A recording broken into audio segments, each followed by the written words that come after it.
If your PC says no audio output device installed, this fix can bring your sound back in minutes. So if your audio is completely gone, don't worry. Just follow these steps. First, right-click on the Start menu and open Device Manager. Now click on Sound, Video and Game Controllers and expand it. Here's the important part.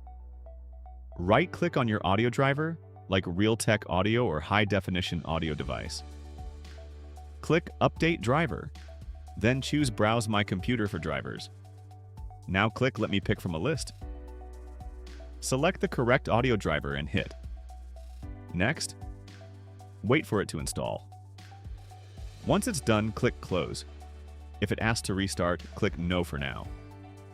Now do the same steps for your display audio driver if available. Yes, this part is important.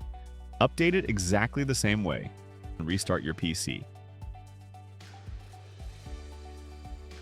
Now check your sound.